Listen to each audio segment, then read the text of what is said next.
18-ci fəsil. Yaradıcılıq və təhsil məzuniyyətləri. Maddə 122. Yaradıcılıq məzuniyyətləri və onların müddətləri. 1.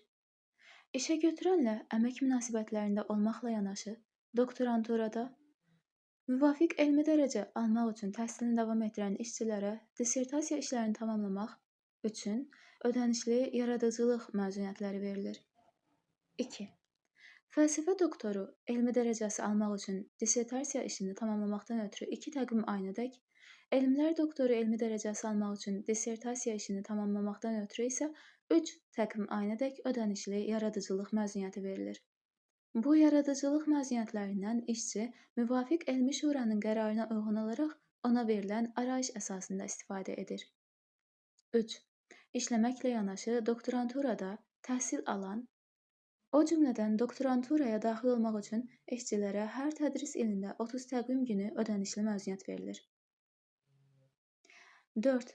Dərsliklər və ya dərs vəsaitləri yazmaqla məşğul olan işçilərə işə götürənlə razılaşdırılmaqla müvafiq icra hakimiyyəti orqanının müəyyən etdiyi orqanın və ya qurumun qərarı ilə və arayışı əsasında 3 ayadək ödənişli yaradıcılıq məzuniyyəti verilir. 5.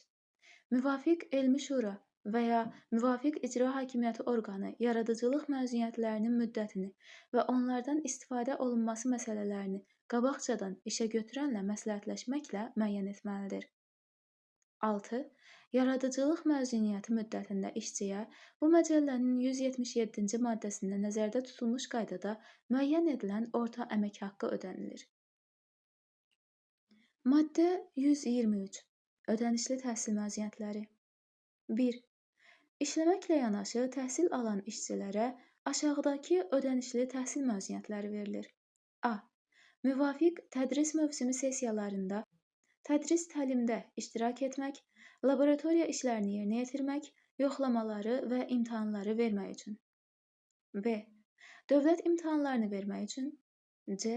Diplom layihəsini, işini hazırlamaq və müdafiə etmək üçün. 2. Ödənişli təhsil məzuniyyəti müddətində işçiyə bu məcəllənin 177-ci maddəsində nəzərdə tutulmuş qaydada müəyyən edilən orta əmək haqqı ödənilir. Maddə 124. Təhsil məzuniyyətlərinin müddətləri. 1. Ləğv edilmişdir. 2. Ləğv edilmişdir. 3. Ali təhsil müəssisələrinin qiyabi şöbələrində oxuyan işçilərə laboratoriya işlərini yerinə yetirdikləri, yoxlama və imtahan verdikləri dövrdə hər tədris ilində 1-ci və 2-ci kurslarda 30 təqvim günü, qalan kurslarda 40 təqvim günü, orta ixtisas təhsili müəssisələrinin qiyabi şöbələrində oxuyan işçilərə isə 1-ci və 2-ci kurslarda 20 təqvim günü, digər kurslarda 30 təqvim günü müddətində məzuniyyət verilir. 4. Ali və orta ixtisas təhsili müəssisələrinin qiyabi şöbələrində təhsil alan işçilərə dövlət imtahanları dövründə 30 təqvim günü müddətində məzuniyyət verilir.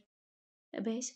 Diplom işinin hazırlandığı və müdafiə edildiyi dövrdə ali təhsil müəssisələrinin qiyabi şöbələrində təhsil alan işçilərə 4 təqvim ayınadək, orta ixtisas təhsili müəssisələrinin qiyabi şöbələrində təhsil alan işçilərə isə 2 təqvim ayınadək məzuniyyət verilir. 6. Peşə təhsili müəssisələrində istehsalatdan ayrılmadan təhsil alan işçilərə imtahanlara hazırlaşmaq və imtahanları vermək üçün tədris ilində 30 təqvim günü müddətində məzuniyyət verilir. 7. Ümumi təhsil müəssisələrinin qiyabi qruplarında təhsil alan işçilərə buraxılış siniflərində imtahanlarını vermək üçün 20 təqvim günü müddətində məzuniyyət verilir. 8. Bu maddədə nəzərdə tutulmuş məzuniyyətlərdən təhsil proqramları ilə müəyyən edilən dövrlərdə təhsil müəssisəsinin verdiyi arayış əsasında istifadə olunur. 19-cu fəsil. Sosial məzuniyyətlər. Maddə 125. Hamiləliyə və doğuşa görə məzuniyyətlər. 1. Hamiləlik dövründə və doğuşdan sonraki dövr üçün işləyən qadınlara 126 təqvim günü, doğumdan əvvəl 70 təqvim günü və doğumdan sonra 56 təqvim günü müddətində ödənişli məzuniyyət verilir. Doğum çətin olduqda, 2 və daha çox uşaq doğulduqda, doğuşdan sonraki məzuniyyət 70 təqvim günü müddətində verilir. 2. Kənd təsərrüfatı istehsalında çalışan qadınlara hamiləliyə və doğuşa görə məzuniyyət aşağıdakı müddətlərdə verilir. A. Normal doğuşda 140 təqvim günü. Doğumdan əvvəl 70, sonra 70. Doğum çətin olduqda 156 təqvim günü. Doğumdan əvvəl 70, sonra 86. C. 2 və daha çox uşaq doğulduqda 180 təqvim günü. Doğumdan əvvəl 70 və sonra 110 təqvim günü. 3. Hamiləliyə və doğuşa görə məzuniyyətin doğumdan əvvəlki hissəsinin müddəti doğum gözlənilən gündən uşağın doğulduğu günədək ötən günlər qədər ödənişli olaraq uzadılır və bu halda məzuniyyətin doğumdan sonraki hissəsi qısaldılmır. 4. Uşağının doğulması ilə əlaqədar kişilərə tibb müəssisəsinin arayışı əsasında doğuşdan əvvəl və doğuşdan sonra olan dövrdə cəmi 14 təqvim günü müddətində ödənişli məzuniyyət verilir.